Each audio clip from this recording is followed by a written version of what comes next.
Muy bien, bienvenidos entonces a esta segunda lección.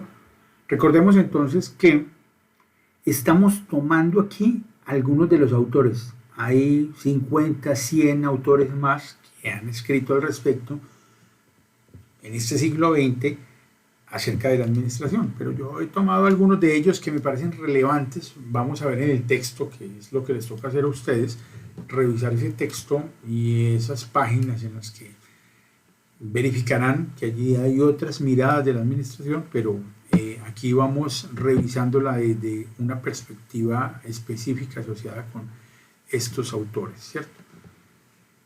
Desde un enfoque, digámoslo así, subjetivo que tiene el profesor. Entonces, aquí hay otros señores que, con base en estos trabajos anteriores, tienen contribuciones bien interesantes. Tiene que ver el señor Abraham Maslow con la pirámide de necesidades. Cuando plantea Abraham Maslow como una especie de inicio de teoría de la motivación, él hace un esquema gráfico que es muy criticado, pero en su momento fue referente, interesante, desde el punto de vista de mejorar la productividad. Y hay que entender que esta historia está contada desde esa perspectiva, desde Taylor, que fue el sujeto con el que inicio, y los demás autores, el enfoque ha estado hacia mejorar la productividad industrial. Por supuesto, con un enfoque muy humanista, que es lo que estoy también mostrando acá, por eso estoy mostrando y dándole un poco más de énfasis a la línea humanista. Entonces, Abraham Maslow plantea que hay cinco niveles de la motivación en los seres humanos. Y en esa pirámide, entonces, lo importante es entender que él la plantea no tanto orientada a la gerencia, sino como un producto de un análisis social, pero tomado precisamente de las empresas, donde lo que dice es: los seres humanos arrancan por una necesidad de satisfacción de unas necesidades fisiológicas, digámoslo así, el hambre, el frío, el techo, son necesidades básicas del cuerpo, y el ser humano accede a trabajar por satisfacer inicialmente esas necesidades. Ya luego el ser humano entra en un contexto social en el cual pues lo que quiere garantizar es seguridad, cierta estabilidad de sí mismo y de su familia, y en esa medida viene la necesidad de una casa y la necesidad de no solo del concepto casa, del concepto hogar. Entonces satisfacemos lo biológico, lo fisiológico, pero ya luego bueno, vamos a proyectarnos al futuro y necesitamos mantener este tipo de estabilidad y esa seguridad también en lo físico, porque pues es el lugar donde me protejo, no solamente del frío, del viento, sino me protejo y mis bienes se protegen.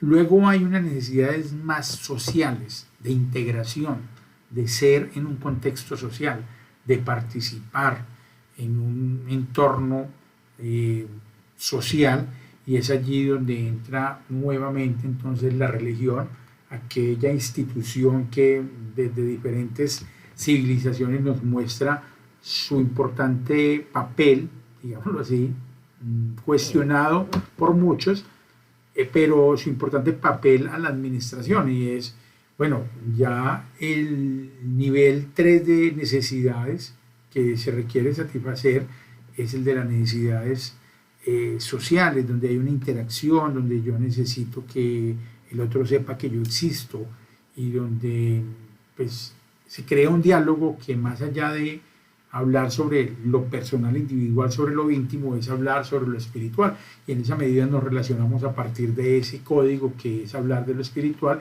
tener un libro. Todas tienen un libro sagrado, y en las unas pues se puede comer cerdo, en las otras no, en las otras el libro sagrado dice que bajó un ángel, en las otras dice que subió otro ángel, en fin, todas son como mitos creados en torno a sucesos inverosímiles, pero que de todas maneras son creídos y las personas los creen, y en esa medida hay una satisfacción de esa necesidad de lo social esa interacción es lo básico allí en ese mundo de lo social.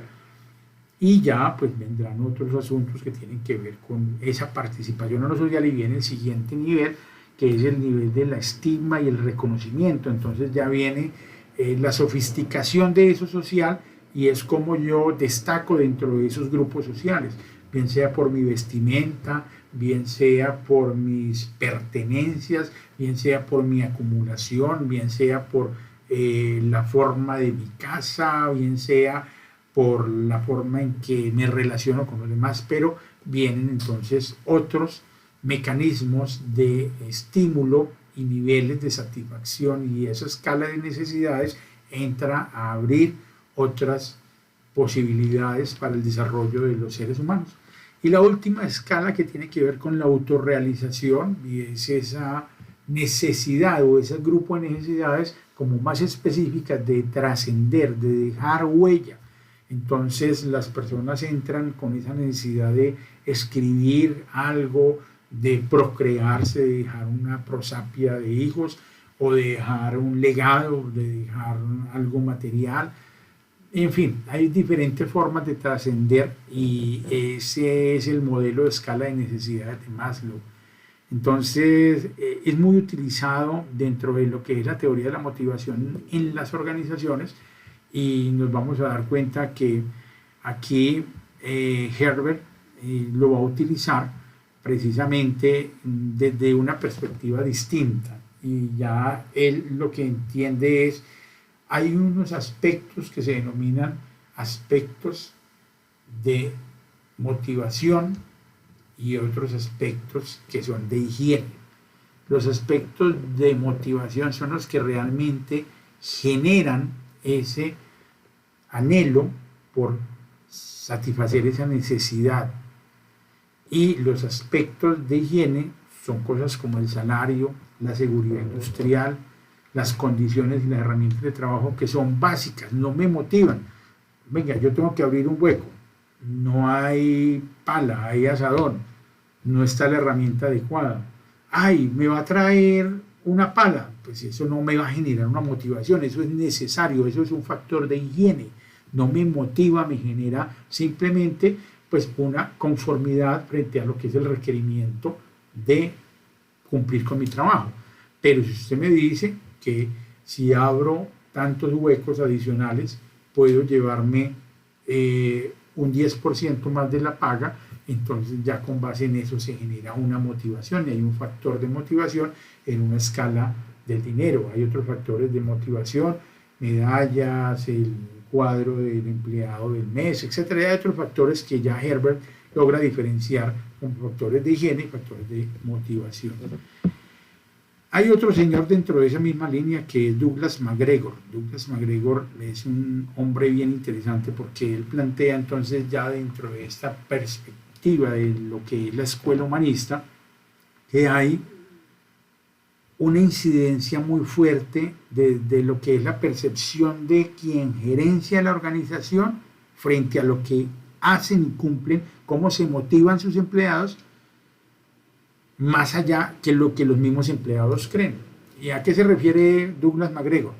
Él dice, hay una teoría X y una teoría Y. El señor, él publica ese artículo. ¿Qué es la teoría X y Y? Si el gerente cree que la gente es perezosa, que la gente viene a trabajar solo por el dinero, que la gente va a tratar de buscar cómo ganar sin capacidades, que hacen solamente lo que se les pide y no están dispuestos a hacer más, ese gerente es del concepto X, y esa teoría X hace que la gente se convierta en gente no motivada. Ese gerente incide para que la gente se convierta en personas que solamente dan lo necesario, lo que le están pagando, y que se conviertan en personas, por lo general, que no disfrutan su quehacer laboral, que por lo general van a estar pendientes de que les paguen un centavo más, y si no, no lo hacen. Y que apenas llega la hora, sueltan lo que tengan que soltar y se van, que es lo justo, ¿cierto? Pero ese gerente Él lo denomina gerente de pensamiento X. Los gerentes de pensamiento Y son los que creen que las personas las mueve un gusto por querer desarrollarse a través del trabajo, que a las personas les encanta venir a trabajar porque además de obtener su salario, pues obtienen una satisfacción de estatus social, porque trabajo en la empresa X o Y, soy leñador, soy carnicero, soy, no sé, mecánico, y ese tipo de asuntos los motiva, y en esa medida ese gerente traduce su liderazgo sobre esas personas desde esa forma de pensamiento, desde ese enfoque. A ese gerente se le denomina gerente de pensamiento Y. Entonces, el señor plantea que luego de analizar cerca de 72 grupos de trabajo, más allá de que la gente sea perezosa o que la gente sea motivada, es el enfoque que tiene el gerente el que determina cómo se comporta la persona.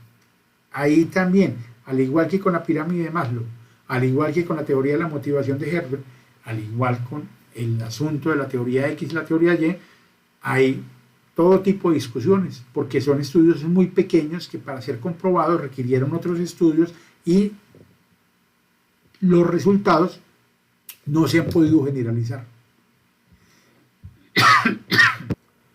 Qué pena ahí, tocó suspender el video porque me cogió un poquito de tos. Bueno, continuamos entonces.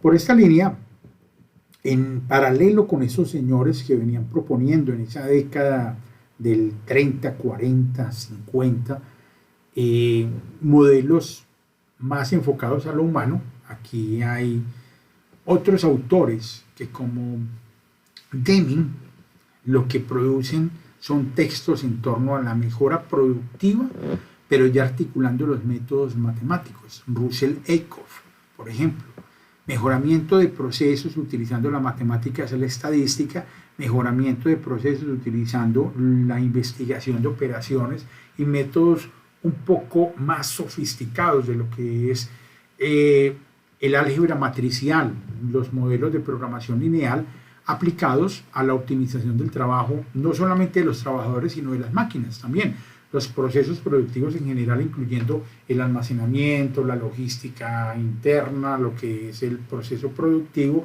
y la logística de despachos, el embalaje y el despacho.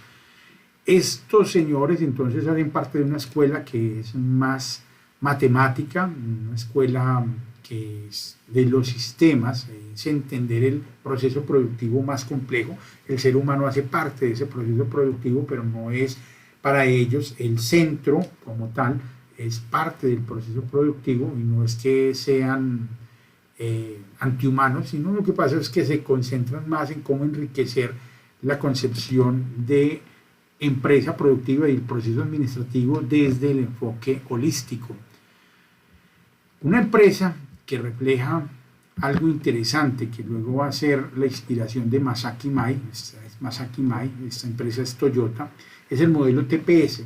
El sistema de producción Toyota es un sistema que desde la década de los 60 comienza a ser observado no solamente por los locales, por los ingenieros japoneses, sino por los extranjeros.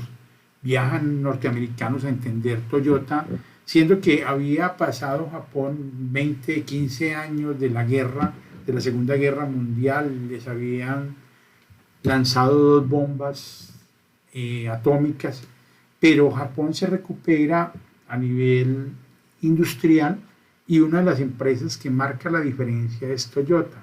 Y vamos a ver un video más adelante, las actividades de esta semana o la otra, en las que tienen ustedes que un poco pasar a través de la historia de Toyota. Se van a dar cuenta porque es tan inspiradora, porque no solamente pertenece a esa década, sino que viene de una empresa de telares mucho más antigua y viene bajo una inspiración bien interesante. El modelo que plantea Masaki Mai, que plantea el toyotismo, es la mejora continua, es el Kaizen, la mejora permanente de los pequeños detalles. Ese es el modelo toyotismo, es la administración basada en la mejora permanente de cosas muy pequeñas. Si podemos mejorar 3 segundos en una línea de 10 horas de proceso productivo para ensamblar un Toyota X y podemos esos 3 segundos hacerlos como eficiencia a partir de el movimiento de una tuerca o la mejora de la rosca del tornillo o la posición en la que viene el motor, eso es valioso y se documenta. Nuevamente aparece aquí dentro de lo que es la literatura de la administración la importancia de la documentación. Si esto se documenta, hace parte de esa mejora que va a ser implementada y va a, primero, mejorar el producto final, es decir, elevar la satisfacción de ese cliente, de esa persona que creó la necesidad de este carro, de este libro, de este producto, de este servicio, y va a mejorar el sistema productivo al interior de la empresa. Por lo tanto, va a mejorar en general la sociedad porque optimiza el uso de recursos, tiempo, dinero, equipos, el uso del tiempo de las personas y mejora la calidad del producto final. Entonces, esta literatura es maravillosa. Si pueden comprar este libro, yo les digo que no se van a arrepentir, son cosas que hay que tener en la biblioteca. El libro Kaizen de Masaki Mai vale la pena tenerlo allí. Aquí vienen otros autores que ya son los gurús de a partir de la década de los 70, que son Peter Drucker, Michael Porter y Henry Misberg. Ellos empiezan a plantear, Michael Porter, todo en la literatura alrededor de la planeación estratégica y la ventaja competitiva, todo el modelo que tiene que ver para mejorar la gestión administrativa desde una perspectiva de la ventaja competitiva. Lo que vamos a trabajar durante buena parte de este curso, este señor lo compiló. No es que sea el padre de, este señor toma las ideas de otros 15, 20 señores que durante las décadas anteriores empezaron a escribir sobre la planeación, entre ellos Russell Ackoff, entre ellos Edward Deming y otros que se enfocaron en esos temas de planeación, y lo que hace es pedir una literatura que es interesante no solamente para las empresas sino para las naciones. Entonces Michael Porter, quiero que lo recuerden. Peter Drucker escribe cosas muy bonitas, digámoslo así, es el romántico de la administración, pero realmente no fue gerente como tal. Este señor, aunque sea gerente de una compañía y es exitoso, Peter Drucker hablaba maravillas, daba unas conferencias excelentes y era el motor de muchas inspiraciones en la administración, pero realmente pues no es que tenga una hoja de vida como un administrador, es más como un filósofo de la administración. Y Henry Misberg es un hombre que piensa distinto, piensa parecido a Russell Ackoff, más que en la investigación de operaciones y en los métodos matemáticos, piensa es que la planeación no es tan a largo plazo como Michael Porter lo plantea. La planeación y la gerencia administrativa de las empresas y toda esta historia de la administración y esta evolución no se condensan en una planeación estricta como la plantea Michael Porter alrededor del concepto de ventaja competitiva, sino que las empresas tienen que resolver todos los días un chicharrón diferente. Y este señor en parte lo que dice, ¿para qué planear? Pero él responde la pregunta, es necesario, es importante planear porque la previsión hace parte del desarrollo de los mejores logros de la humanidad.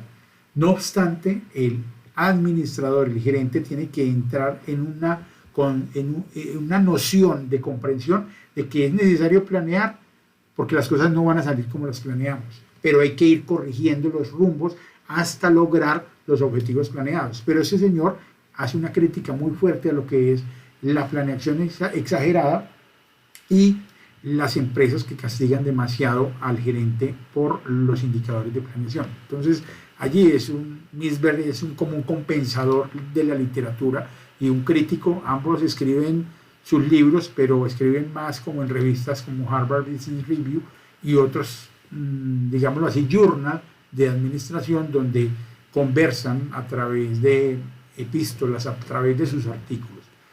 Todo esto se condensa al final, a mi modo de ver, es una opinión como docente, en unas normas que ya empiezan a desvanecer los gurús, unas normas que ya empiezan a hacer que estos autores no se vean como la única voz autorizada. Y esa organización se llama la ISO, la Organización Internacional para la Estandarización. Esta institución hoy en día la conforman cerca de 23.000 asesores a nivel mundial que están, digámoslo así, desarrollando literatura cada vez más eficiente, cada vez más corta, cada vez más concreta acerca de las definiciones de la administración.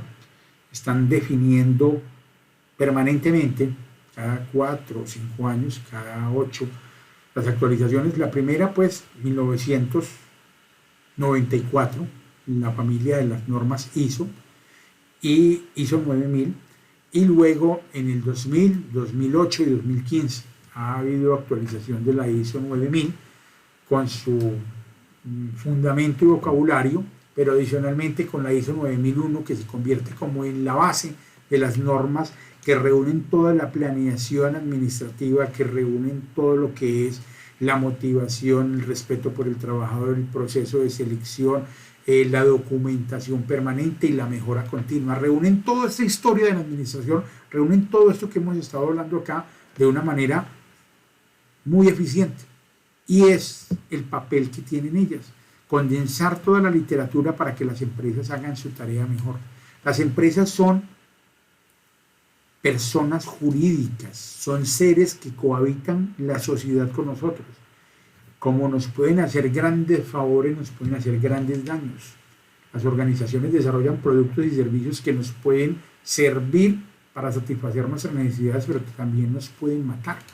Y en esa medida, pues, se necesita tener organismos como este, que más allá de ser reguladores a través de una norma, de un cumplimiento, son los que ponen las buenas prácticas al servicio de quienes ejercen la administración en las empresas. Cogen toda esta literatura, cogen todo lo que estos señores han dicho durante mucho tiempo y estas señoras, todo el producto y estos aportes, y los ponen al servicio de la administración de hoy en día. Y es que precisamente esa administración de hoy en día es la que tiene que responderle a la sociedad por esos productos, y es en la que ustedes se van a ver involucrados de una u otra forma. Esto entonces, para ir resumiendo, reúne la teoría clásica de la administración, la línea humanística, la escuela humanística, la escuela de los sistemas, el modelo de sistemas, lo que reúne la biología, la matemática, la física, y crea lo que llamaríamos, digámoslo así, la escuela ecléctica, la escuela que reúne todo lo mejor de los modelos anteriores y crea la administración ecléctica, que es la que toma todos estos avances y no pertenece ni a una ni a otra. No podemos decir que hoy en día las normas ISO 9000 son de la corriente humanista, ni que son de la corriente